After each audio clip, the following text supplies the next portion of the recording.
I found this 100-year-old photo in an antique shop. Staring back at me, the faces of 27 people whose stories were lost to time.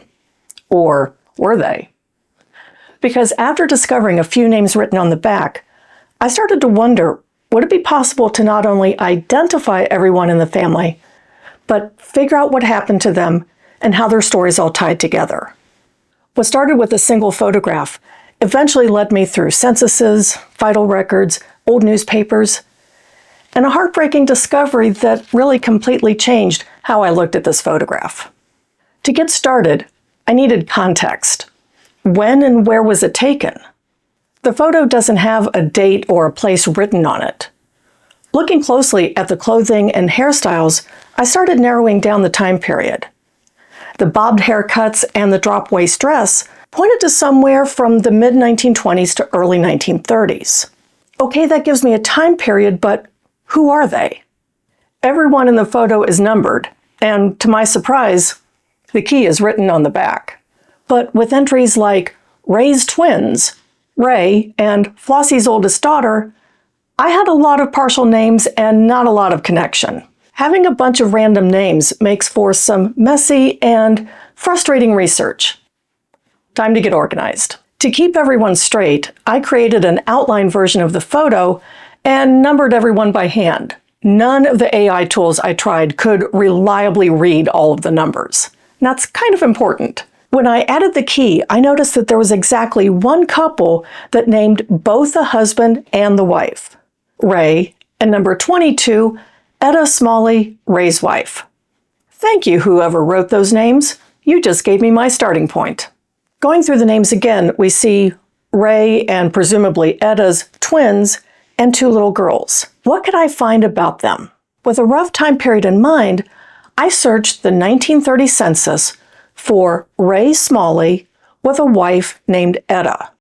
There was exactly one match. Ray and Etta Smalley in Mosca, Alamosa County, Colorado. Look who's in the household.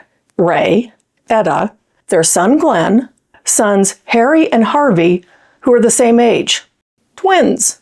Son Arthur, daughters Helen and Dorothy. Now, not only do we have names for Ray's twins and Ray's little girls, but we now also figured out how Glenn Smalley and Arthur Smalley in this photo fit in. Plus, we can further narrow down the estimate of when this photo was taken. Helen was born about 1924 and Dorothy was born about 1926. Going by how old they look in this photo, I would say this photo was taken right around 1930. But there were still two big questions sitting right in the middle of this photo. James and Della Smalley. They're seated on either side of Uncle Duff Hostetter, which is honestly an amazing name. James and Della look close in age. My first thought, are they married?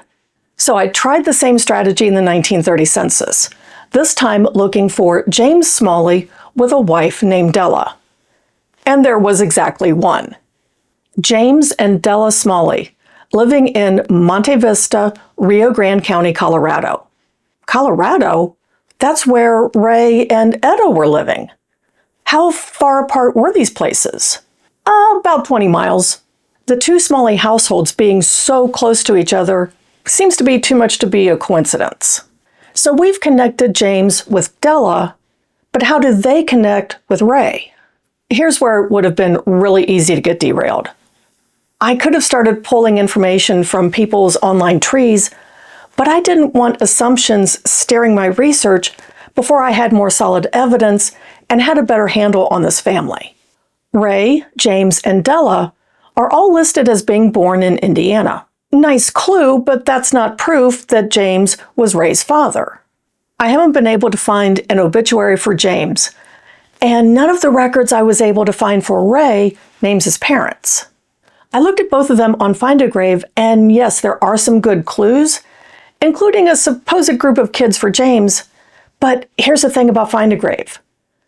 You don't have to have proof for anything that you put on there, including how people are connected to each other.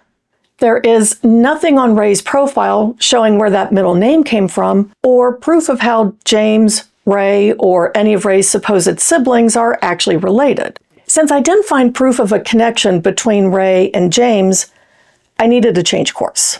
Maybe the answer lies with researching more about James. The 1910 census shows him in Rio Grande County, Colorado, with wife Della, daughter Flossie, daughter Gladys, and son-in-law Alva. Wait, Flossie? There was a Flossie in the photo. There was no Flossie living with James in 1930. Did she get married between 1910 and 1930? Lo and behold, Flossie Smalley married John Pace in 1911. In the 1930 census, they have two daughters, 17-year-old Constance and 15-year-old Daisy. That identifies number 5, Flossie, number 4, Flossie's oldest daughter, and number 16, Flossie's youngest daughter. It's looking more and more like all of the people in the photo are somehow connected to James. But I've run out of names that are clearly connected to him. With entries like Belle and Cecile, there isn't a whole lot to go on. Who are the rest of these people? One of the best ways to connect families is through marriage records. I started looking for marriages connecting the Smalleys with other surnames on the photo. And suddenly the people started falling into place. I found Florence Smalley married Glenn Garmeyer. And here's Glenn's brother Cecil. Isabel Smalley married Asa Scarf. Cecile married Daniel Whitmer. Ethel Hostetter married Virgil Giggy.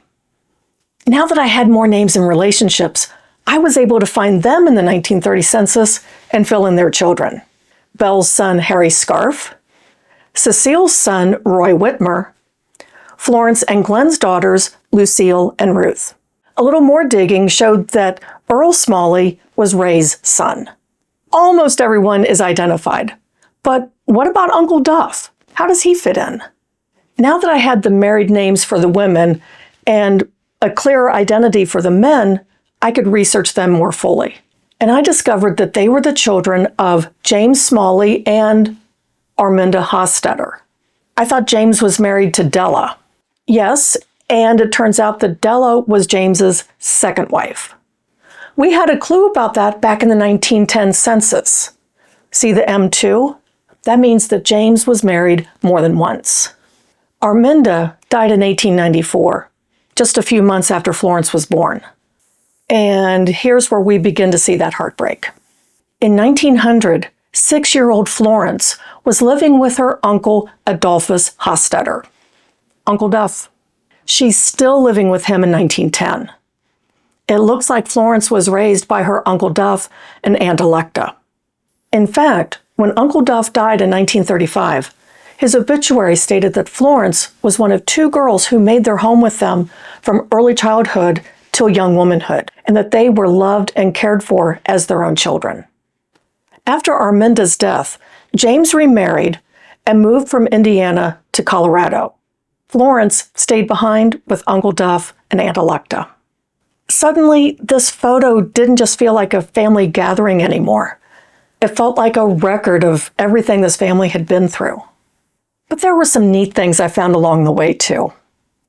Uncle Duff was actually part of a team that took provisions to sell to gold miners in the Klondike during the gold rush of 1898. Earl Smalley and his wife had their first child in late 1930. Is she standing in the back so that her pregnant belly wouldn't be seen in the photo? That was a thing back then. But even after all of this research, I still had one question left. Where was this photo actually taken? Could it have been taken at one of their houses? I went back through the 1930 census, collected every address I could find, and ran them one by one through Google Street View. And then I found it. The front porch has been remodeled, but you can clearly see the house next door. You can also see the garage in the back has the same trim that used to be on the front porch. Now that we've uncovered how one old family photo turned into a mystery full of hidden relationships and heartbreaking discoveries, what happens when the person you're researching may never have existed at all? And every clue points to fake names and fabricated identities. Watch this video where I unravel the story of Lola, a showgirl whose real identity was buried beneath stage names, scandals, and one lie that nearly erased her from history forever.